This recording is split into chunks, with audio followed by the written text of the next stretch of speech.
సదా నింబవృక్షస్య మూలాధివాసాత్ సుధాశ్రావిణం తిక్తమప్యప్రియంతం తరుం కల్పవృక్షాధికం సాధయంతం నమామీశ్వరం సద్గురుం సాయినాథం. రామాయ రామభద్రాయ రామచంద్రాయ వేధసే రఘునాథాయ నాథాయ సీతాయ పతయే నమః.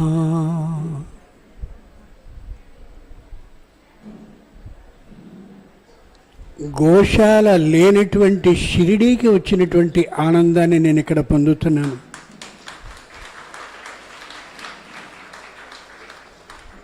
ఎంత ఆశ్చర్యంగా ఉందో! ఇది ఒక వ్యక్తి వల్ల సాధ్యమవుతుందంటే నేను నమ్మలేకపోతున్నాను. కానీ ఇక్కడికి వచ్చిన తర్వాత ఎంత అదృష్టకరమైనటువంటి ప్రదేశానికి వచ్చాను అని పరమానందపడిపోతున్నాను. ఆ సాయి యొక్క కళ్ళలోనికి చూస్తూ ఉంటే అసలు ఏమాత్రమూ చూపు తిప్పలేకపోయేంత స్థాయిలో కనిపిస్తోంది. ఇంతటి గొప్పదైనటువంటి ప్రదేశానికి రావడమే కాక షిరిడీలో ఏ విధమైన సంస్కార సంప్రదాయాలు పాటింపబడుతూ ఉంటాయో అన్నీ కూడా ఇక్కడ తప్పకుండా సాగుతూ ఉండడాన్ని చూసి మరింత ఆనందపడుతున్నాను. నిజంగా ఈ ప్రదేశాన్ని మన ప్రదేశంలో ఇక్కడ షిరిడీగా మనం అనుకోవలసిన అవసరం ఖచ్చితంగా ఉంది. చాలా సంతోషంగా ఉంది. ఏనాడో ధనంజయ్ గారు గోవులకి సంబంధించినటువంటి సేవ చేసే ఎవరినో ఎందుకయ్యా అనవసరంగా ఈ ఆవులకి పోషణ అని ఉండి ఉంటారు పూర్వజన్మలో. అంచేత రారా చెయ్యి అని చెప్పి ఆయన్ని ఆయన భార్యని స్వయంగా ఇలా చేసి సాయినాథుడే ఈ విధంగా గోసేవని చేయించుకుంటూ ఉన్నాడు అని నా యథార్థమైనటువంటి అభిప్రాయం ఇక్కడికి వచ్చాక తెలియచేస్తున్నాను. ఇప్పుడు నా సమయం 12:55 అయింది. నాకు 2 గంటల వరకు మాత్రమే సమయాన్ని ఇచ్చారు. దాంట్లో గోప్రాముఖ్యాన్ని సాయినాథుని విశేషాన్ని చెప్పవలసిందిగా చెప్పారు. సమయ నియమాన్ని అతిక్రమించే అలవాటు ఈ జన్మకి లేదు కాబట్టి పై జన్మకి కూడా ఉండబోదు అని పరమేశ్వరుని ప్రార్థిస్తూ ఖచ్చితంగా 2 గంటలకి ముగిస్తానని మనవి చేస్తూ ఎన్నెన్నో విషయాలు ధనంజయ్ గారి గురించి చెప్పవలసి ఉన్నప్పటికీ కూడా సమయ అతిక్రమణం సరికాదనేటటువంటి అభిప్రాయంతో నేరుగా ఉపన్యాసంలోనికి వెళ్ళిపోతున్నాను. నిజంగా హృదయంలో చాలా చాలా వారిని ప్రశంసించవలసిన అవసరం ఉంది. కానీ అది ఇప్పుడు సమయం సందర్భం కాదనే అభిప్రాయంతో ఉన్న ఈవేళ పరాభవనామ సంవత్సరంలో కృష్ణ త్రయోదశి, ప్రీతియోగం, బాలవకరణం, రవతి నక్షత్రం ఎంత గొప్పదైనటువంటిదో ఈరోజు సామాన్యమైనటువంటిది కానే కాదు. గోవు గురించి ముందుగా తెలియచేస్తాను. ఏకైకాగౌ త్రయశ్చోహా పంచవ్యాఘ్రా ప్రసూతిభిః అధర్మో నష్ట సంతానః సంతానో ధర్మవర్ధనః. క్షేమేంద్రుడు చారుచర్య అనే దాంట్లో రాశాడు దీన్ని. ఏకైకా గౌ, ఎక్కడైనా ఆవు ఈనితే ఒకే ఒక్క దూడని పెడుతుంది. త్రయసింహా, సింహాలు కానీ ఈనట్టయితే 3 పిల్లల్ని పెడతాయి. పంచవ్యాఘ్రా ప్రసూతిభి, పులి అయితే 5 పిల్లల్ని పెడతాయి. అంటే ఆవు ఒకటి ఉంటే 3 సింహాలుంటే 5 పులులు ఉండాలి. 1, 3, 5 నిష్పత్తిలో. మీరు ఆలోచించి చూడండి, ఇక్కడ 500 గోవులు కనిపిస్తున్నాయో మనకి. 500 గోవులైతే 1500 సింహాలు, 2500 పులులు ఉండాలి కదా. మరి ఎందుకు లేవు? అధర్మో నష్ట సంతాన ధర్మ సంతానవర్ధన.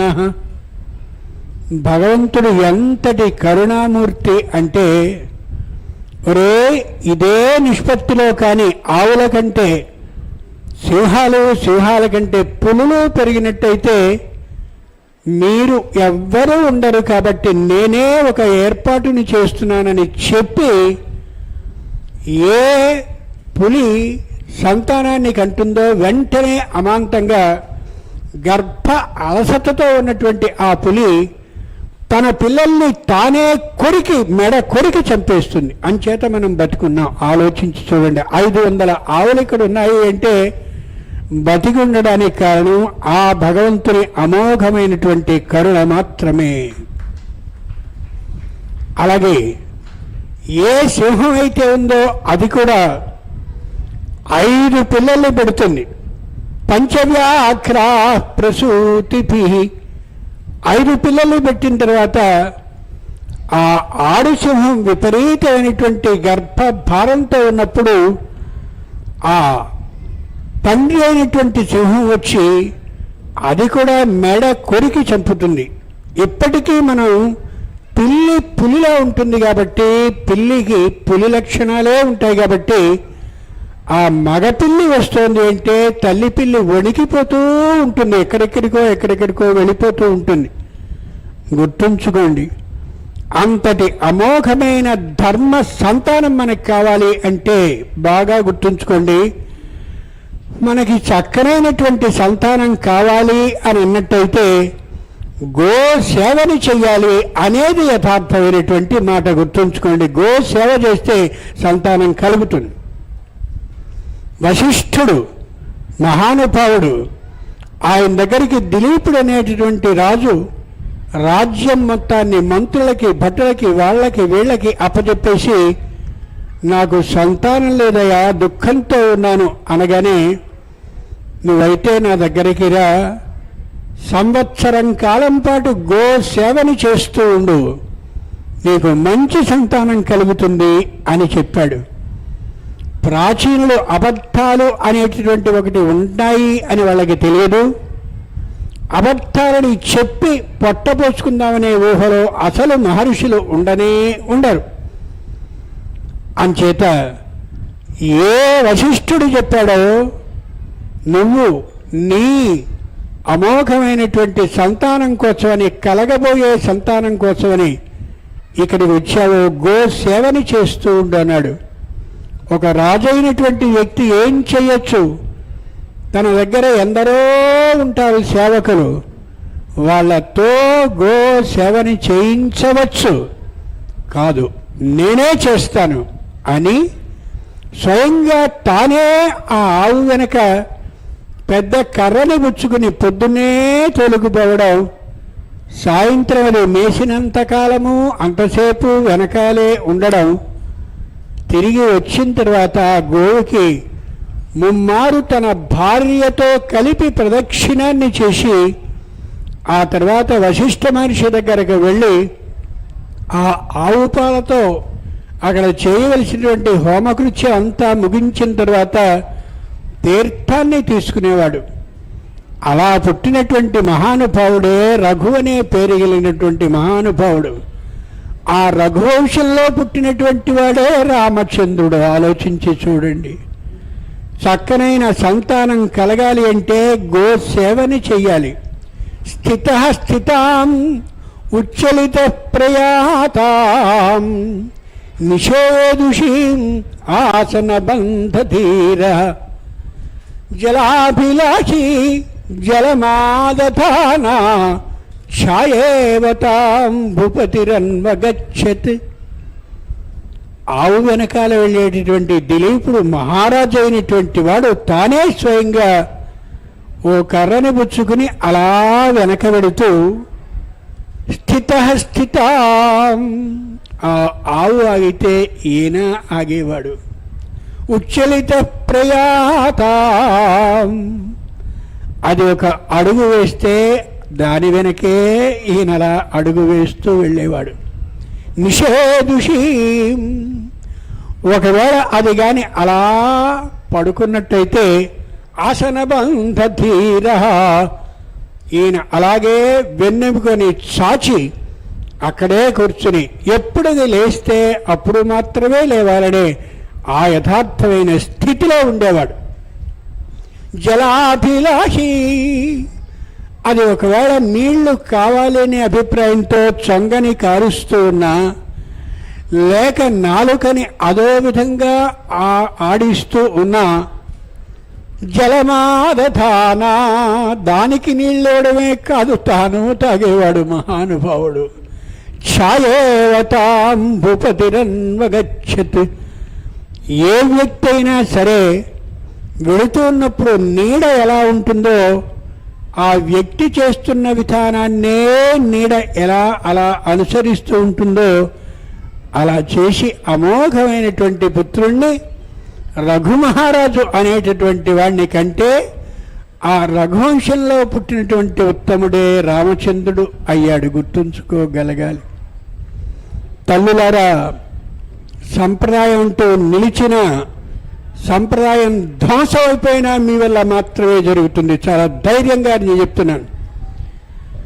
మహానుభావుడైనటువంటి రామచంద్రుడు స్వయంగా తెలియచేస్తున్నాడు. రామచంద్రమూర్తి పుడితే ఆయనకు అజుడనేటటువంటి వాడు పుడితే తరువాతి కాలంలో ప్రవర్తితో దీప ఇవ ప్రదీపాత్, తండ్రి కొడుకులు ఎలా ఉన్నారు అంటే దీపం నుంచి వెలిగినటువంటిది వెలిగించిన దీపంలా ఉన్నారు అని. అంటే దీపం ఎవరికి సంకేతం, ఎవరికి ప్రతీక? సంతానానికి ప్రతీక. ఆ సంతానం కలిగినటువంటి రోజున ఆమె కానీ అతడు కానీ మీ ఇంట్లో సంతానంగా ఉంటే వాడు పుట్టినరోజున బుద్ధి లేకుండా సిగ్గు లేకుండా దీపాలు ఆర్పుతారా? బుద్ధి ఉండద్దు. పొరపాటును కూడా ఆ పని చేయకండి తల్లులారా. ఇంత చక్కనైనటువంటి గోశాలలో ఇంత చక్కగా అమోఘంగా ఈ కార్యక్రమాన్ని చేస్తూ ఆ దీపాలని ఆర్పడం అనేది అప్రాచ్యుడైన ఆంగ్లేయుడు ఏర్పాటు చేస్తే దాన్ని మనం చేయడం ఎంత నేరం, ఘోరం, దారుణం. ఇప్పటి నుంచి దీపాలు ఆర్పుతారా? రఘుకులాన్వయ రత్న దీపం, రామచంద్రుణ్ణి స్వయంగా పోలుస్తూ రఘువంశంలో పుట్టినటువంటి రత్న దీపంగా ఉన్నాడు రామచంద్రుడు అన్న తర్వాత ఆ పుత్రుడైనటువంటి వాడిని అలా దీపంతో పోల్చి శాస్త్రం చెప్తూ ఉంటే ఆ దీపాన్ని ఆర్పడం, అక్కడేదో కేకు పెట్టి అది నోట్లో వీడి నోట్లో వీడు వాడి నోట్లో వీడు ఎంగిలి మంగళం చేసుకోవడం, దరిద్రాతి దరిద్రంగా ప్రవర్తించడం నేరం, ఘోరం, దారుణం. ఆవు ఎక్కడైనా గర్భవతిగా ఉండి అలా ప్రసవించడానికి సిద్ధంగా ఉంటే ఆవు చుట్టూ మారు ప్రదక్షిణం చేస్తే మోక్షం వస్తుందని లోకంలో చాలామంది అనుకునే మాట కాదు. కంచికామకోటి పరమ ఆచార్యుల వారు శ్రీ శ్రీ శ్రీ చంద్రశేఖరేంద్ర మహాసరస్వతి స్వాముల వారు ఓ మాట చెప్పేవారు. ఆవు విపరీతమైనటువంటి గర్భభారంతో ఉండి నేను సంతానాన్ని కనగలనా లేదా అని భయపడిపోతూ కంటి నుంచి నీరు కారుస్తూ దుఃఖంతో ఉన్నటువంటి ఆ సందర్భంలో ఆవుకి కొద్ది దూరంగా కూర్చుని విష్ణు సహస్రనామాన్ని కానీ లలితా సహస్రనామాన్ని కానీ సామూహికంగా పారాయణాన్ని చేస్తే సుఖప్రసవం అవుతుంది అని శాస్త్రం తెలియచెప్పినటువంటి మాట. ఇన్ని పుణ్యకార్యాలని ఈ ప్రదేశంలో చేస్తున్న మీరు ఈ పద్ధతిని అనుసరించండి తల్లులారా. మిమ్మల్ని చూసి మరికొంతమంది అయినా అనుసరించి తీరుతారు. అంతేకాదు, ఎక్కడైనా ఒక స్త్రీ సంతానాన్ని కనబోతున్నటువంటి వేళ ఆమెకు సుఖంగా ప్రసవం కావాలి అనే అభిప్రాయంతో ప్రత్యేకంగా కొద్ది ఆమెకు చెవి నిండుగా వినిపించేటటువంటి అంత దూరంలో మాత్రమే కూర్చుని, లేదు పక్క గదిలో కూర్చుని చెవికి ఆమెకి వినిపించేలా విష్ణు సహస్రనామాన్ని కానీ లలితా సహస్రనామాన్ని కానీ అలా పారాయణాన్ని చేసినట్టయితే సుఖప్రసవం కలుగుతుంది. ఆ గర్భం లోపల ఉన్నటువంటి శిశువు యువతలకు వచ్చిన తర్వాత ఎప్పుడు ఎక్కడ లలితా సహస్రం చదివారో, విష్ణు సహస్రనామాన్ని మీరు చదివారో దాన్ని అలా వింటూ యువతలకు వచ్చింది. కాబట్టి కొద్ది వయసు వచ్చిన తర్వాత స్పష్టంగా ఎక్కడైనా విష్ణు సహస్రనామాన్ని ఎవరైనా చదువుతున్నా లేదా లలితా సహస్రం చెవిని వినిపిస్తూ ఉన్నా ఇలా ఒకసారి ఆశ్చర్యపడి చూస్తూ ఉంటుంది. ఇది నేను కళ్ళతో చూసిన సత్యం. ఆ మంచిని నేర్చుకోండి. ఎంత గొప్ప విషయమో గమనించండి. రోగులకు ప్రార్థన చేయబడును అనేది ఎవరో చెప్పిన మాట కాదు, మన ద్వారా నేర్చుకున్నటువంటి మాట తప్ప మనమే ఆ విధానాన్ని నేర్పాం వాళ్ళకి. బాగా ఆలోచించి చూడండి. మహానుభావులైన ధనంజయ దంపతులు ఎంతటి అదృష్టవంతులు అంటే, మొత్తం దేవతలందరూ కూడా ఏ గోవులో దాగుంటారో అలాంటి గోవులన్నిటికీ కూడా చక్కనైనటువంటి వాసాన్ని కల్పించి, అంటే వాటికి నివాసమైనటువంటి ఒక వసతిని కల్పించి వాటికి కావలసినటువంటి ఆహారాన్ని రోజూ సమర్పిస్తున్నారంటే అది ఒక సామాన్యమైనటువంటి వ్యక్తి చేయగలిగిన పని కానే కాదు. ఇక్కడికి వచ్చి చూసిన తర్వాత మనకు అర్థమవుతోంది. గుర్తుంచుకుని చూడండి. ఇంకొక మాట, ఆవు అనేటటువంటిది ఏదైతే ఉందో ఆ ఆవుకి వృషభం అంటే ఎద్దు. ఇక్కడ చూశాను, గో వృషభ కళ్యాణాన్ని చేస్తారని. ఎంత మంచి మాట అది. ఆవుకి ఎద్దుతో వివాహాన్ని చేయడం, ఆ చేసేటటువంటి సందర్భంలో మనం కళ్ళతో చూడగలగడం, దీన్ని చూస్తే సంతానం ఇక కలగరని వైద్యులు అందరూ కలిపి తీర్మానించిన సంతానం కలిగి తీరుతారు. ఎంత గొప్ప మాట అది. ఆయన తనదైనటువంటి సొంత భూమిని స్వయంగా ఇక్కడ ఇస్తే, ఆ తర్వాత ప్రభుత్వం వారు మరికొంత భూమిని ఇస్తే వాటన్నిటినీ స్వప్రయోజనాలకి, ఆయన వ్యాపారవేత్త కాబట్టి కాకుండా మొత్తం ఆవులతో నింపారు. అక్కడికి వెళ్ళి ఆవులన్నింటినీ చూస్తూ ఉంటే కన్నీరు ఆగకుండా వచ్చేంత స్థాయి అనిపించిందన్నమాట. ఆయన్ని ప్రశంసించినందువల్ల నాకు వచ్చే ప్రయోజనం ఏమాత్రం ఉండదు. నేను ఆయన దగ్గర ఉద్యోగస్తునిగా చేరవలసిన అవసరం ఏనాడూ లేదు. ఏదో ఇలా చెప్తే నాకేదో ఆయన ఇస్తాను అన్నది కాదు. హృదయాన్ని విప్పి యథార్థాన్ని మనవి చేస్తున్నా. దాంట్లో కూడా పళ్ళు నిండినటువంటి సందర్భంలో పడిపోతామనే భయం ఉంటూ ఉంటుంది. వృద్ధులు వస్తారు, బాలురు వస్తారు, మహిళలు వస్తారు, ఇంకా గర్భవతులైనటువంటి వాళ్ళు వస్తారు, ఎందరెందరో వస్తారు. ఎవరికైనా ఏదైనా ఆపద జరుగుతుంది కదా. పైగా దీనికి ఏ విధమైనటువంటి చుట్టూరా గోడలు మరొకటి లేవు కాబట్టి ఏ పాములైనా కొండ చిలువలైనా ఇంకోటైనా వస్తాయి కదా. ఎందుకు ఇలాంటి ప్రదేశంలో నువ్వు ఉన్నావు అని అడిగితే ఆయన ఒకే ఒక్క సమాధానాన్ని చెప్పాడు.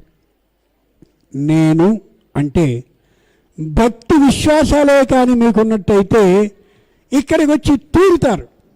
మీకు భక్తి విశ్వాసాలు లేకపోతే మీకు గోతులో నిండినటువంటి నీళ్లు, ఆ దారిపోతామనే భయం, ఇవన్నీ కలుగుతాయి. అంచేత నేను చెప్తున్నాను, ఇలాంటి ప్రదేశానికి ఎవరైతే వస్తారో వాళ్ళకి మాత్రమే నా సంపూర్ణమైన కరుణ అనుగ్రహం ఉంటుంది అన్నాడు. మరి ఎంత గొప్పవాడో ఆలోచించి చూడండి. మూడో విషయం, మహానుభావులైనటువంటి సాయి, ఆయన సాయిబు గారని అంటూ ఉంటారు లోకం అంతా కూడా. మొన్న షిరిడీలో జరిగినటువంటి ఉత్సవంలో సాయి సంస్థాన్ వాళ్ళు కూడా కలిసి స్వయంగా 3 రోజుల పాటు అత్యద్భుతంగా హోమాన్ని వాళ్ళు చేయించారు. నేను అక్కడ ఆ రోజు పూర్తిగా వ్యాఖ్యానాన్ని చేసిన వాళ్ళలో నేను కూడా ఉన్నాను. ఈ కళ్ళతో చూసి చెప్తున్నాను. వాళ్ళెక్కడా సాయిబు గారి ధర్మాలను పాటించిన వాళ్ళు కాదు. చక్కగా హోమాన్ని చేశారు. సాయి సంస్థాన్ వాళ్ళు వచ్చి చేశారు. అంచేత గమనించి చూడాలి, వాళ్ళు వ్యతిరేకులు కాదు. ఇక్కడ ఏ మహానుభావులైనటువంటి ఆ సాయి ఈ అద్భుతమైన విధానాన్ని చేస్తూ ఉన్నాడో, ఆయన మొట్టమొదటిగా వెళ్ళి అక్కడ నాటింది తులసి మొక్కని. తులసి ఎవరు పాటిస్తారు? తులసి ఎవరు నాటిస్తారు? హిందువులు మాత్రమే నాటిస్తారు. ఆయన సాయిబు గారు అవుతారా తులసి మొక్కను నాటిస్తే? ఆశ్చర్యం కాదు. పైగా ప్రతి నిత్యము కూడా దీపం వెలగాలి అని ఆలోచించేవాడు. ప్రత్యక్షంగా ఆ ప్రజ్వలనం అంటే వెలగడం, ప్రజ్వాలనం అంటే వెలిగించడం. దీపాన్ని అలా వెలిగించడాన్ని చేస్తే తప్ప ఆయన ఏ విధంగానూ కూడా ఊరుకునేవాడు కాదు. ఏదో ఒక్క దీపాన్ని కాదు, అనేకమైనటువంటి దీపాలను వెలిగించేవాడు ఆయన. వెలిగిస్తే బుద్ధి లేని హిందువులు మనమే, ఎవళ్ళో కాదు మనమే, వాళ్ళు ప్రత్యేకంగా ఊళ్ళో వాళ్ళందరూ ఈ సాయికి ఇంకో పనిలేదా, ఈరోజు దీపాలు ఇన్ని వెలిగించాలా, ఒక్కటి వెలిగిస్తే చాలదా, మన ఇంట్లో దీపాన్ని వెలిగిస్తున్నాం ఒక్కటే, లేదు మహా అయితే 2 వెలిగిస్తాం, ఇన్ని 100 దీపాలు వెలిగించాలా, ఈయనకి ఏ విధంగానూ నూనెని ఇయ్యొద్దని వర్తకులందరూ నిర్ణయాన్ని చేశారు. చేస్తే సాయి వాళ్ళని అన్నాడు, ఇయ్యండయ్యా నూనెని. భగవంతుడు అలా మెరిసిపోతూ ఉంటే చూడాలి, జ్వాలలోనే భగవంతుడు కనిపిస్తాడు. ఇందాక అర్చక స్వాములు వారు చక్కగా అలా హారతిని ఇస్తూ ఉంటే ఆ నీరాజనంలో భగవంతుడిని మనం చూడాలనే యథార్థాన్ని తెలుసుకున్నాం. అలాంటి ప్రజ్వాలనం ఏదైతే ఉందో అది నిత్యము జరగాలని చెప్తే మేమివ్వం. సరికదా, ఎవరి చేతను ఇయ్యం, నువ్వేదో నీ ప్రతిష్ట పెంచుకోవడం కోసమని రోజు దీపాలు ఇలా వెలిగిస్తావా, మేమివ్వం అని అంటే ఆయనే స్వయంగా ఆ ఉన్నటువంటి నూనె మొత్తం అయిపోయినటువంటి డబ్బాలో తానే నీళ్ళని పోసి బాగా ఇలా కలిపి అలా వేసి అమోఘమైన దీపాలను వెలిగించాడనేది మనకి సాయి సచ్చరిత్రలో కనిపిస్తుంది. 52 రోజులు నిత్యం పారాయణాన్ని చేయడానికి వీలుగా ఉండేలా 52 అధ్యాయాలతో సాయి సచ్చరిత్ర అనే గ్రంథాన్ని నేను రాశాను. అది ఇక్కడికి తెచ్చాను కూడా. ఎంత ఆశ్చర్యకరమో! సాయి సచ్చరిత్ర 52 అధ్యాయాల గ్రంథం అది. రోజు ఒక అధ్యాయం చొప్పున మనం పారాయణం కానీ చేసుకుంటూ ఉంటే సాయి తత్వం మనకు అర్థమవుతుంది. సాయిని ఊరికే దర్శించుకుని నమస్కరించడం కాదు, ఆయనలో ఉన్న విశేషాన్ని గమనించాలి. నీళ్లతో దీపాలు వెలుగుతాయా? సాయి నిత్యము తపస్సు మాత్రమే చేస్తూ ఉండేవాడు. చేస్తున్నటువంటి తపశ్శక్తిని తనలో ఎప్పుడూ దాచుకుంటూనే ఉండేవాడు.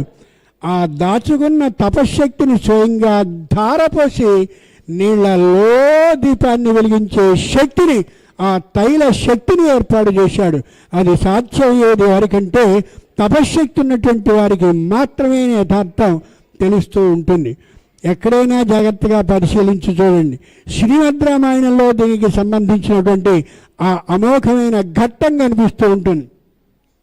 ఏ ఆంజనేయ స్వామి ఉన్నాడో ఆ ఆంజనేయ స్వామి తోకకి నిప్పంటించారు కాబట్టి ఆంజనేయ స్వామి లంకానగరం మొత్తాన్ని ధ్వంసం చేయడం ప్రారంభించాడు. యజ్జస్తి పతి శుశ్రూష యజ్జస్తి చరితం తప యది చాత్యేగపత్రీత్వం శీతో భవ హనుమత. ఆంజనేయుడి తోక కాలుతోంది, కానీ నిప్పు మాత్రం ఆయనకి తాకడం లేదు, వేడి మచ్చలు లేదు. ఆయనే చూసుకుని ఆశ్చర్యపడ్డాడు. ఇదేమిటి? మా గురువైనటువంటి విశ్వామిత్రుల వారు, వశిష్ఠుల వారు కూడా స్వయంగా తెలియచేశారే. అద్భుతమైనటువంటి మంట మండుతూ ఉన్న సందర్భంలో ఇలా అవుతుందని రామచంద్రుడికి చెప్పినటువంటి దాన్ని నాకు మా రామచంద్రుడు తెలియజేస్తే నేను విన్నానే. ఎక్కడా నిప్పు అంటుకుని మండుతుంది తప్ప చల్లగా ఉండడాన్ని నేను గమనించలేదే అని. ఎక్కడి నుంచి ఈ మంట, ఆ వేడిమి లేకుండా జరిగే అవకాశం వచ్చిందంటే సీతాదేవి తన తపశ్శక్తిని ధారపోసి ఆంజనేయుని తోకకుండేటటువంటి నిప్పులోని వేడిమితనాన్ని తీసేసింది అక్కడ. ఇక్కడ కూడా మహానుభావుడైనటువంటి సాయిబాబాకి ఆ నీళ్లలో తైల శక్తి వచ్చేలా ఏర్పాటు చేసి అమోఘమైనటువంటి దీపాన్ని వెలిగిస్తే ఆ వర్తకులందరూ ఆశ్చర్యపడి మమ్మల్ని క్షమించు అని అన్నారు. బాగా గుర్తుంచుకోగలగాలి. యథార్థం అంత స్పష్టంగా ఉంటుంది. ఇంకో ముఖ్యమైన విశేషం, అన్నాసాహెబ్ అనే పేరు కలిగిన ఆయన బ్రహ్మాండమైనటువంటి మెజిస్ట్రేట్, అంటే న్యాయ అధినేత. ఆయన బుర్రలేందే ఏది చేయడు. ఆయన తన స్నేహితుడి యొక్క పుత్రుడు ప్రాణ ఉత్క్రమణ సమయానికి వచ్చేసాడంటే ప్రాణం ఇంకా పోయే సమయం వచ్చినప్పుడు అనుకున్నాడు, నా స్నేహితుని యొక్క పుత్రుని ప్రాణాన్ని కాపాడితే నేను సాయి దర్శనానికి వస్తాను అని. లోకంలో కూడా మనం అలాగే వెడుతూ ఉంటాం. ఆలోచించి చూడండి. మా అమ్మాయి 10వ తరగతి పాస్ అయినట్టయితే నీ కొండకు వస్తా వెంకటేశ్వర స్వామి అని. బుద్ధుందా నీకు? ఎక్కడ నీ కూతురు పాస్ కాకపోతే తన దర్శనానికి వచ్చే సంఖ్య తగ్గిపోతుందని భయంతో భగవంతుడు ఈ విధంగా జనానికి అవకాశం ఇవ్వాలా? సిగ్గుండద్దు అట్లా కోరుకోవడానికి. ఆ విధంగానే అక్కడ అనుకున్నాడు ఆయన. మొట్టమొదటి కాలంలో అన్నాసాహెబ్ అనుకుని చూస్తే ఖచ్చితంగా ఆ స్నేహితుని యొక్క పుత్రుడు మరణించాడు. ప్రయాణానికి బయలుదేరినటువంటి వాడు నా స్నేహితుని పుత్రుడి ప్రాణాలని కాపాడలేకపోయినటువంటి ఈ సాయిబాబా ఒక దేవుడు అవుతాడా, వెళ్ళిపోతాను వెనక్కి అని బయలుదేరాడు. గుర్తుంచుకోండి, మనం వెంకటేశ్వర స్వామి ఆలయానికో, కాళహస్తి ఆ మహానుభావుని ఆలయానికో, శ్రీశైలానికో వెడతాం, ఓ కోరికని కోరుకుంటాం. కోరిక తీరకపోయిన పక్షంలో ఈ దేవుడు దేవుడే కాదు అంటే ఎంత తప్పు. నేను సుందరకాండ వ్యాఖ్యానాన్ని మొత్తం 68 సర్గలకి నిత్యపారాయణ గ్రంథాన్ని రాస్తే 16 ప్రింట్లు అయింది. అది తెచ్చాను ఇక్కడికి. ఒక ఆయన అన్నాడు నాతోటి, అయ్యా నాకు ఈ గ్రంథం చదివిన తర్వాత ఇన్ని అనుభవాలు కలిగాయి, ఇన్ని శుభాలు కలిగాయి, నా పేరుని అలాగే నా వాళ్ళకి జరిగినటువంటి మంచి మంచి అనుభవాలని, అలాగే నా మిత్రులు నా బంధువులైనటువంటి వాళ్ళకి ఇన్ని ప్రయోజనాలు కలిగాయి, అవన్నీ మీరు రాసేటట్టయితే నేను 5000 ప్రతుల్ని ముద్రిస్తాను అని. వెంటనే ఆయనతో నా జీవితంలో చెయ్యని పని అదే. నీ మిత్రులు నీ బంధువులకి కలిగినటువంటి గొప్పదనాలు ఏవైతే లాభాలు ఏవైతే ఉన్నాయో వాటిని పెట్టి ఆంజనేయుని నమ్మింపజేయమంటావా? ఎంత బుద్ధి లేని కోరిక నువ్వు కోరావు. నువ్వు ఎంతటి వాడివైనా నేను ఆ పని చెయ్యను అని చెప్పాను. గుర్తుంచు చూడండి. కాబట్టి ఆ యథార్థాన్ని ఎప్పుడూ మర్చిపోనే కూడదు మనం. ఇక్కడ ఆ మహానుభావుడు ఎవరైతే ఉన్నారో ఆ సాయి భగవానుడు స్వయంగా దీన్ని బుద్ధిలో ఏర్పాటు చేసుకుని వెంటనే ఆలోచించే నిర్ణయానికి వచ్చాడు. ఎవరు నా యందు విశ్వాసం కలిగి ఉంటే వాళ్ళకి మాత్రమే అమోఘమైనటువంటి దర్శనాన్ని ఇస్తాను అని. దర్శనం అనేటటువంటి మాటకి 2 అర్థాలు ఉంటాయి. చూపు, దర్శనం 2 వేరు. చూపు అంటే మనం చూడడం, దర్శనం అంటే ఆయన కూడా మనని చూడడం. కేవలం మనం చూస్తే చాలు, అవతలి వాళ్ళు కూడా మనని చూడాలి. ఈవేళ దర్శనం ఇప్పించవు అని అడిగాము అంటే అర్థం ఏమిటి? నేను నీ కళ్ళలోకి చూస్తాను, నువ్వు నా కళ్ళలోకి చూడు అని. అంచేతనే సాయిబాబా కళ్ళని ప్రత్యేకంగా ఏర్పాటు చేయబడ్డ ఒక చిత్రం కనిపిస్తుంది ఈ సాయి చరిత్ర గ్రంథంలో ఉంది. సచ్చరిత్ర గ్రంథంలో ఆ కళ్ళలోని కానీ చూసి మీ ఆర్తిని కానీ వివరించుకున్నట్లయితే ఖచ్చితంగా ఆ ఆర్తిని గమనించుకోగలుగుతాడు ఆయన. ఇది యథార్థం. అంచేత కష్టం కలిగినప్పుడు సాయి యొక్క కళ్ళలోనికి చూడండి, ఆర్తితో ఒకసారి చూడండి. ఆయన మిమ్మల్ని దర్శించి అనుమానం లేకుండా మీరు మామూలుగా చేస్తే దర్శనాన్ని ఇచ్చి మీ కష్టాలని తొలగించి తీరుతాడు. యశ్చ రామన్ నపశ్యేత్తు ఎంచ రామో నపశ్యతి. శ్రీమద్ రామాయణంతో సంబంధం ఉన్నటువంటి మాట ఇది. లోకంలో అయోధ్యానగరంలో 2 జాతుల వాళ్ళు దుఃఖపడుతూ ఉండేవారట. యశ్చ రామన్ నపశ్యేత్తు ఎంచ రామో నపశ్యతి నిందిత సజనో లోకే స్వాత్మాప్యేనం విగర్హతే. అయ్యో ఈవేళ రామచంద్రుడు రథం మీద పెడుతూ ఉంటే నేను ఆయన్ని చూశాను తప్ప ఆయన నన్ను చూడనే లేదు వేగంగా వెళ్ళిపోతూ అని వీళ్ళు బాధపడేవారట. అంతేకాదు, ఎంచరామో నపశ్యతి యశ్చరామన్న పశ్యేత్తు, నేను చూడలేదు, నన్ను రామచంద్రుడు చూడలేదు. ఈ రెండు జాతుల వాళ్ళు మాత్రమే అయోధ్యలో విపరీతంగా దుఃఖిస్తూ ఉండేవాళ్ళుట. ఇది ఎంత గొప్ప విషయమో గమనించండి. కాబట్టి దైవాన్ని కళ్ళలోనికి చూడాలి, చూస్తే మనకి తెలుస్తూ ఉంటుంది. ఇంకో ముఖ్యమైనటువంటి విషయం ఉంది. మనకి జనగణన అనే కార్యక్రమం ఇప్పుడు వస్తోంది. మాకు సంస్కృతం రాదండి అని చెప్పద్దు చెప్పద్దు చెప్పద్దు. మీరు చదివే మంత్రాలన్నీ సంస్కృతంలో ఉంటాయి. కరిష్యే అన్నప్పుడు కుడి చేతి 4వ వేలిని ఆ నీళ్లలో ముంచుతున్నాం. అంటే నారాయణ యొక్క స్వరూపంగా భావిస్తూ, నారాయణ నీ సాక్షిగా నేను ఈ పని చేస్తున్నాను అని. కాబట్టి మీ అందరూ కూడా సంపూర్ణంగా, మా అందరికీ సంస్కృతం వచ్చు. మీరు చదివే మంత్రాలు సంస్కృతం, మీకు వినిపింపబడే మంత్రాలు సంస్కృతం, ప్రతిదీ కూడా సంస్కృతంలో ఉన్న మంత్రాలకి అర్థాన్నే మీరు తెలుసుకుని చేస్తున్నారు తప్ప మరొకటి కాదు. కాబట్టి మాకు సంస్కృతం వచ్చు అని స్పష్టంగా చెప్పండి. మిగిలిన భాషలు ఏ రాసినా రాయకపోయినా పర్వాలేదు, మర్చిపోకుండా ఈ పనిని చెయ్యండి చెయ్యండి చెయ్యండి.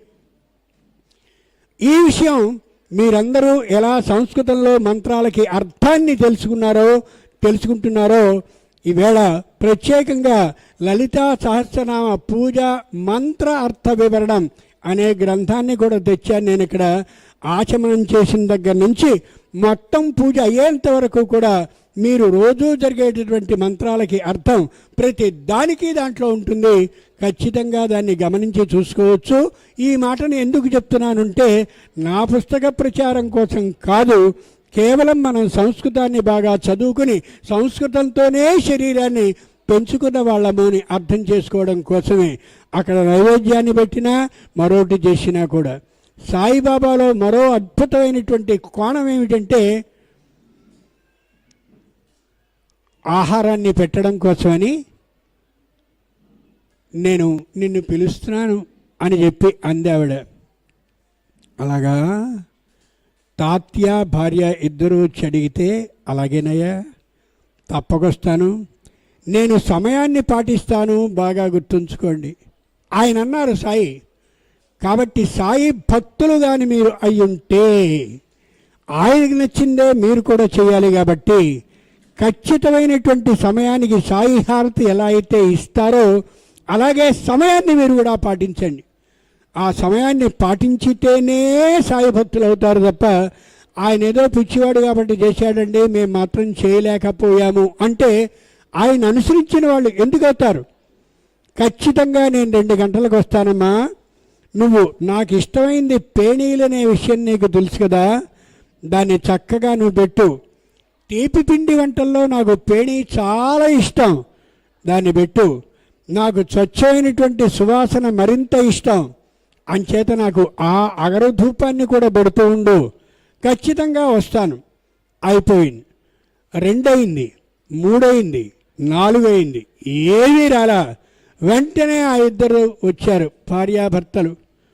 స్వామి, మాట తప్పుతావని మేము ఎప్పుడూ అనుకోలేదు, దారుణంగా మాట తప్పావయ్యా నువ్వు, మేము ఎంత దుఃఖిస్తున్నామో తెలిసినా, నిజంగా కానీ నువ్వే మా మీద కరుణ చూపించేవాడివే అయ్యుండి ఉంటే సమయానికి వచ్చిండేవాడివి కదా.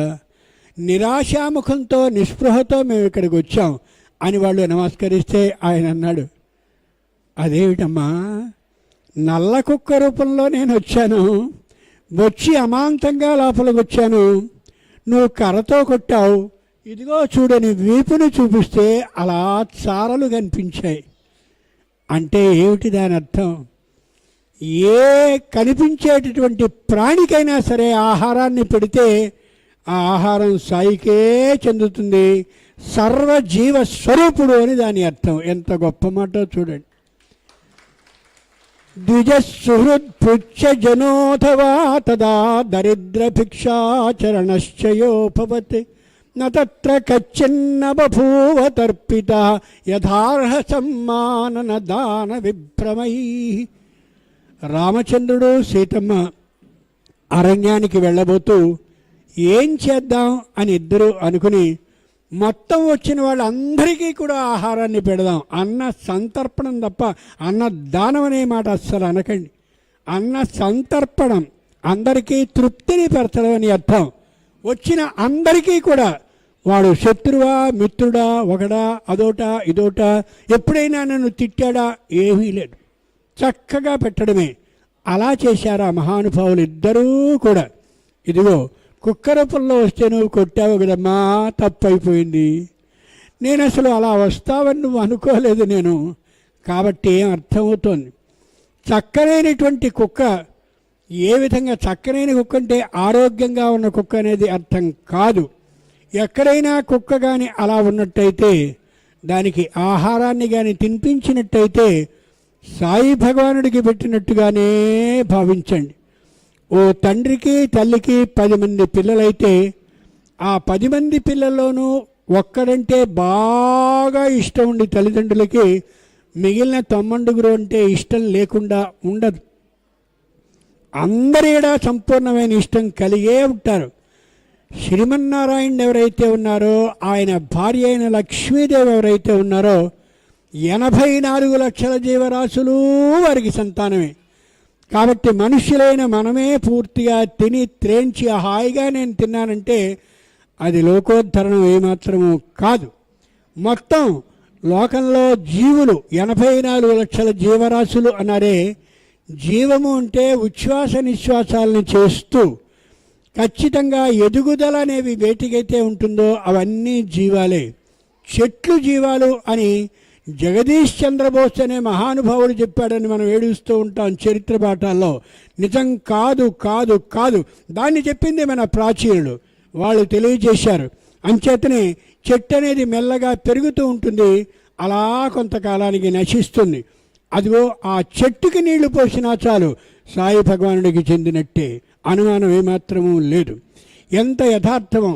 వెంటనే మళ్ళీ తాత్యా దంపతులు అన్నారు, అయితే సరే రేపు మళ్ళీ పేణీలు ఏర్పాటు చేస్తాం, నువ్వన్నట్టుగా ముగ్గులు వేస్తాం, ఇల్లంతా ధూపాన్ని వేస్తాం, నీకు ఇష్టమైనటువంటి ఏవేవో మాకు తెలుసును, ఆ పదార్థాలన్నీ కూడా పెడతాం, నువ్వు వస్తావని ఎదురు చూస్తాం.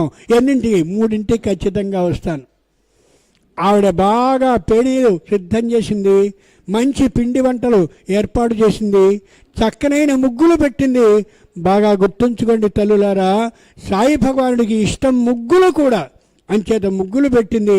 సాయి భగవానుడు పరమానందంగా వస్తాడని చూసి ఎక్కడైనా కుక్క వస్తుందేమో అని చెప్పి ఆ కుక్క మీదే దృష్టి పెట్టుకుని ఆ బజార్లో ఎక్కడ కూడా కుక్కలు రాకుండా ఉండడం కోసమని తన వాళ్ళని అందరినీ పెట్టింది.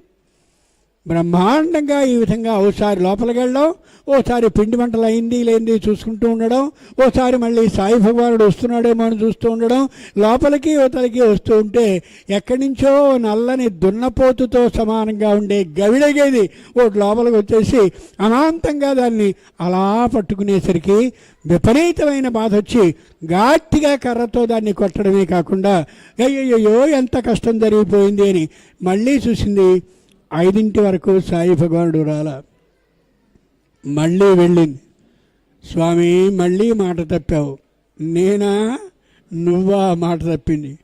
నేనొక దున్నపోతు శరీరం కలిగినటువంటి గవిడి గేదె ఆ రూపంలో వచ్చాను కదా, నువ్వు ఎంత దారుణం చేశావు. ఆ పెద్దదైనటువంటి ఇనప బద్దిని నా మీద విసిరావు కదా, చూస్తావా జరిగినటువంటి కష్టాన్ని. సాష్టాంగపడ్డారు.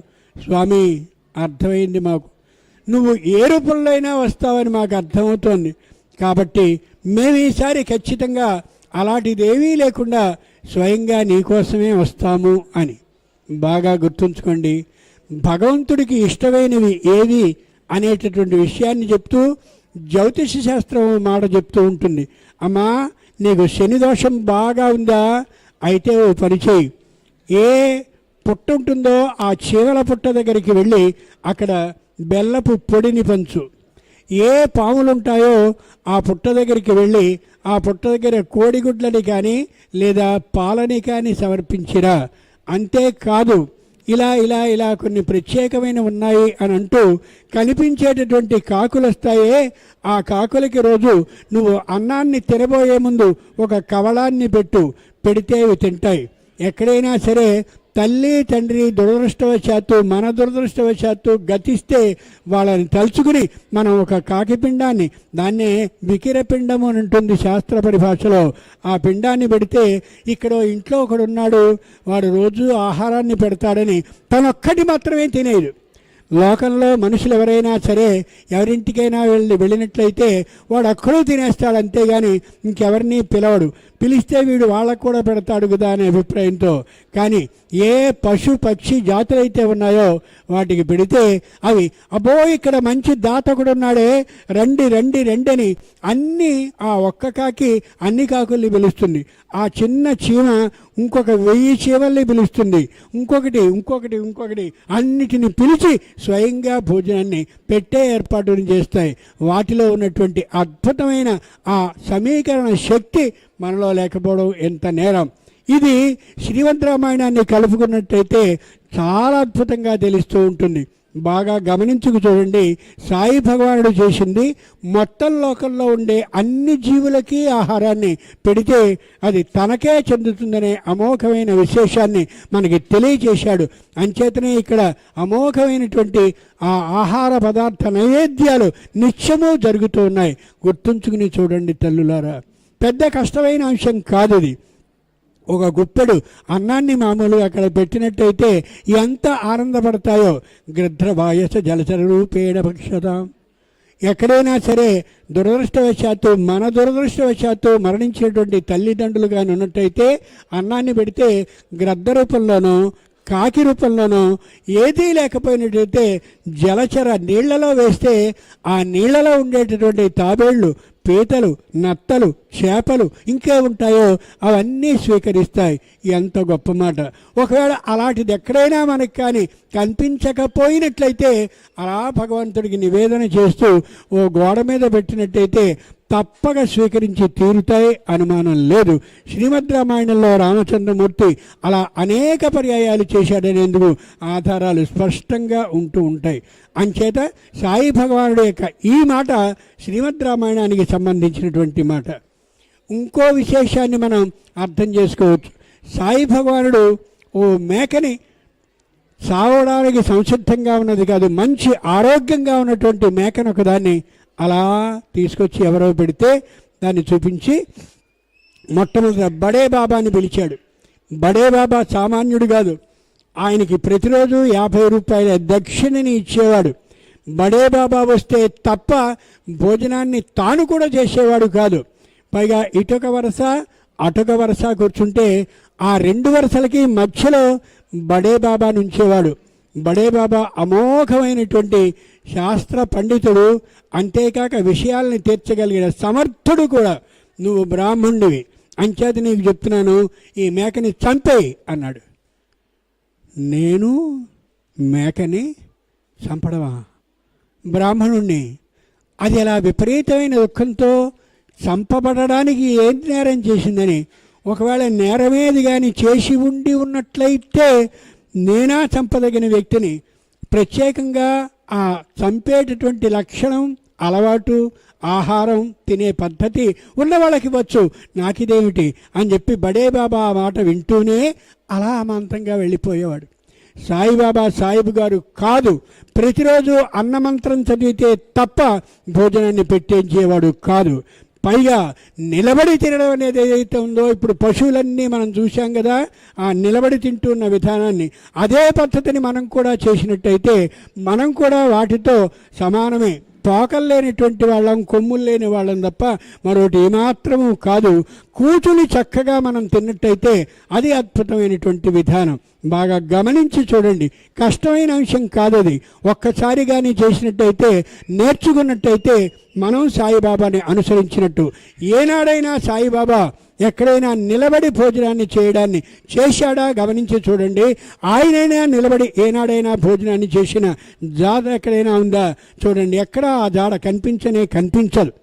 పూర్తిగా కూర్చొని అలా మామూలుగా ఈవేళ వివాహాల్లో, ఉపనయనాల్లో, వాటిల్లో వీటిల్లో అన్నిటిలో కూడా ఆ ముష్టి ఆహారం వాడు పడేస్తూ ఉంటే మనం అలా పట్టుకు వెళుతూ బిచ్చం ఎలా అయితే తీసుకుంటామో అలా పుచ్చుకుని గడగడగడగడా తినేస్తూ ఉండడం, ఆ చేతిలో పులుసో మరోటో కారిపోతూ ఉండడం, అలా నేల మీద పడిపోతూ ఉండడం.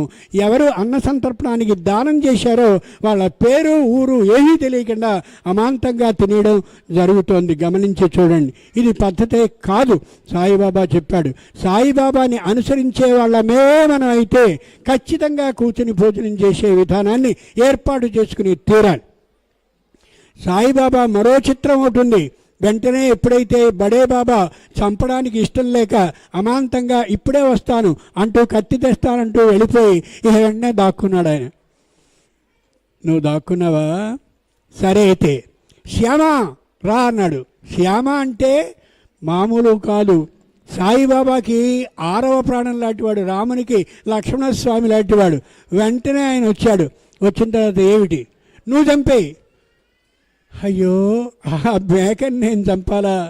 నేను కూడా బ్రాహ్మణుణ్ణి, నేను ఆ పని చేయలేను. పుట్టుకతో దయ అనే గుణం మాకుంటూ ఉంటుంది, పుట్టుకతో ఆ విధానం ఉంటుంది. పైగా నువ్వు విష్ణు సహస్రనామాన్ని ఎప్పుడు చదువుతూ ఉన్నా శ్రద్ధగా వింటూ ఉండేవాడివి. అంతేకాక విష్ణు సహస్రనామ పుస్తకాన్ని నా దగ్గర నుంచి నువ్వు జాగ్రత్తగా నీ దగ్గర భద్రపరచు అంటుంటావు. సాయిబాబా సాయిబు గారే అయినట్టయితే విష్ణు సహస్రనామాన్ని వింటాడా? విష్ణు సహస్రనామాన్ని దాచుకొని చెప్తాడా? అన్నమంత్రాన్ని చదివితే తప్ప భోజనాన్ని చేయకుండా ఏనాడు లేకుండా ఉంటాడా? ఆలోచించి చూడండి. సాయి గురించి ఎంత తెలియకపోతే బుద్ధిహీనులు అంత ఇష్టంగా వాగుతారు. కాబట్టి సాయిబాబాని అర్థం చేసుకోండి.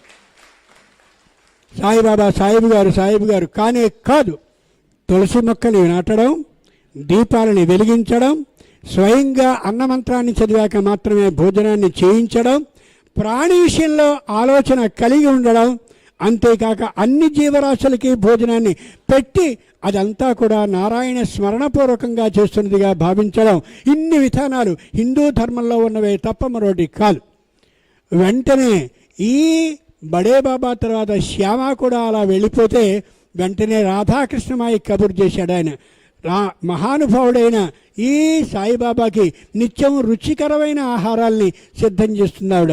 వెంటనే అక్కడికి వెడితే సాయిబాబా నాకు కబురు చేశారు, మంచి కత్తినిమ్మని అని చెప్పి వెంటనే ఆవిడ కత్తిస్తే ఆ కత్తి పట్టుకెడితే చంపేస్తారేమో అనే అభిప్రాయంతో కత్తిని మాత్రం పట్టుకెళ్ళకుండా అక్కడే ఉంచేసేసి వచ్చేసాడు.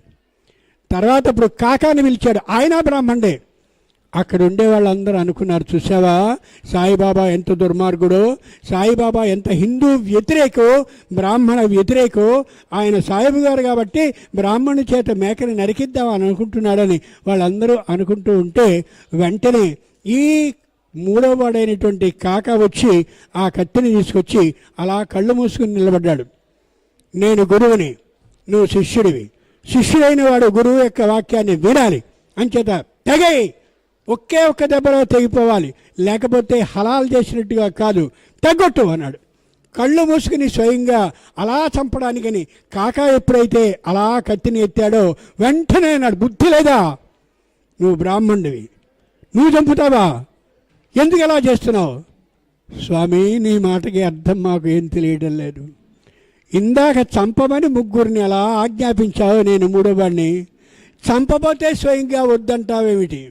అప్పుడు అన్నాడు సాయిబాబా వేదాంత అర్థాన్ని వివరిస్తూ, బాగా గుర్తుంచుకోండి భక్తులారా, ఎప్పుడు ఎవరికి మృత్యు వస్తుందో ఆ మృత్యువుని మనం నిర్ణయించలేం. భక్తుడు వచ్చాడు, కత్తిని తెచ్చాడు, మేకనెక్కడ పెట్టాడు, చంపడానికి అన్ని ఏర్పాట్లు చేశాం, కానీ చంపలేకపోతున్నారు. కాబట్టి మృత్యు అనేది ఎప్పుడు వస్తుందనేది వాడికి తెలుసు. కాబట్టి మన చేతిలో మృత్యు అనేది లేనే లేదు అనే యథార్థాన్ని చెప్పాడు. చాలామంది మామూలుగా ఇక్కడ మృత్యు వస్తుందో అక్కడ మృత్యు వస్తుందో అని కంగారు పడుతూ ఉంటారు. మన మృత్యువుని అనేక పర్యాయాలు ఆపేవాడు అదిగో ఆ సాయి భగవానుడే, అక్కడ ఉండేటటువంటి మహానుభావుడే.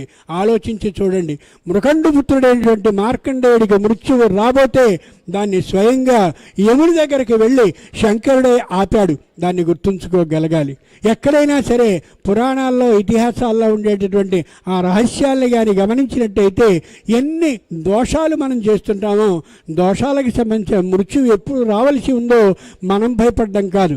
అంచేతనే వెన్నెముకలో దాన్ని ఏర్పాటు చేసి మృత్యు వస్తుందన్నప్పుడు అకస్మాత్తుగా వెన్నెముకలో ఒక విధమైన వణుకుని ఏర్పాటు చేశాడు. మృత్యు ఎక్కడ ఉంటుందంటే వెన్నెముకలో ఉంటుంది, గుర్తుంచుకోండి. అంచేతనే భయం వేయగానే చచ్చిపోతామనే భయం వేయగానే అలా వెన్నెముకలో అలా జలధరింపగలుగుతుంది. అది నిజమైనటువంటి మృత్యు ఆ వెనుక. అప్పుడు అంటాడు సాయిబాబా, నేను నీకు అభయాన్ని ఇస్తున్నాను, నీకు చావు అనేది కలగదని. కాబట్టి చావు నుంచి తప్పించాలి అని ఆ భగవానుడు అనుకుంటాడు. కాబట్టి అపమృత్యు బాధ లేకుండా, అపమృత్యువు అంటే అనుకోకుండా మృత్యువు లేకుండా ఉండేలా చేయాలంటే, అలాగే సాయిబాబాని ఆరాధించాలంటే సకల ప్రాణులకి స్వయంగా ఆహారాన్ని పెట్టడం, అంతేకాక పితృదేవతల్ని స్మరించుకునేటటువంటి సందర్భంలో సాయిబాబాని సాక్షాత్తు తండ్రిగా భావించడం, తులసి మొక్కని నాటినటువంటి ఆయన్ని సంపూర్ణమైనటువంటి హిందువుగా భావించడం మనం చేసి తీరాలి. సమయం అయిపోతుంది కాబట్టి ఒక్క నిమిషం మాత్రమే ఉంది కాబట్టి ఒకే ఒక ముఖ్య విషయాన్ని చెప్పి ముగిస్తాను. ఆయన దేనికి భయపడేవాడు కాదు. తనదైనటువంటి ఆ మరణం ఎప్పుడు వస్తుందో జాగ్రత్తగా గమనించుకొని మొట్టమొదటి రోజున ఆ ఇటుక విరగడాన్ని గమనించి, ఇదిగో నా బాహ్య శరీరాన్ని కోల్పోతున్నాను, తర్వాత నా స్థూల శరీరం తర్వాత లోపల ఉన్న సూక్ష్మ శరీరాన్ని పోగొట్టుకుంటున్నాను అని తేదీతో సహా సమయంతో సహా చెప్పాడు ఆయన. అంతేకాక గోపాలరావు గుండె అనేటటువంటి ఆయన వస్తే 3 భార్యల్ని చేసుకున్న సంతానం కలకపోతే నీకు సంతానం కలుగుతుందని చెప్పి వారికి సంతానాన్ని కలిగిస్తే ఆయన ఇష్టంతో స్వయంగా గోపాలరావు గుండె అనేటటువంటి ఆయన, నేను ప్రత్యేకంగా ప్రతి సంవత్సరం ఉత్సవాన్ని చేయదలిచాను అంటే, ఓ పని చేయి, నీ ఉరుసు పండుగ ఏదైతే ఉందో సాయిబుల పండుగ, ఆ పండుగని మా శ్రీరామనవమి నాడు చేయి. మా శ్రీరామనవమిని ఉరుసు నాడు వల్ల మీ ఉరుసు పండుగని మా శ్రీరామనవమి నాడు చేయి. ఆయన సాయిబు గారు అవుతారా? ఆలోచించి చూడండి. అంతేకాక నింబారనే పేరు కలిగిన పెద్దదైనటువంటి చందనపు ఉత్సవాన్ని చేస్తారు మీ మహమ్మదీయ విధానం. అది కూడా సరిగ్గా గోపాలకోత్సవం రోజున చేయండి అని మన పండుగల రోజులకి అదిగో సాయిబు గారుల పండుగని ఏర్పాటు చేశారు తప్ప మన పండుగల రోజులు తీసుకువెళ్ళి వారికి సంబంధించిన ఆ రోజులకి ఏర్పాటు చేయలేదు. ఇలా చెప్పుకుంటూ వెళితే సాయిబాబా గురించిన అనేక రహస్యాలు చాలా అద్భుతంగా కనిపిస్తాయి. సమయం అయింది కాబట్టి మీ అందరి దగ్గర సెలవు తీసుకుంటున్నాను. స్వస్తి.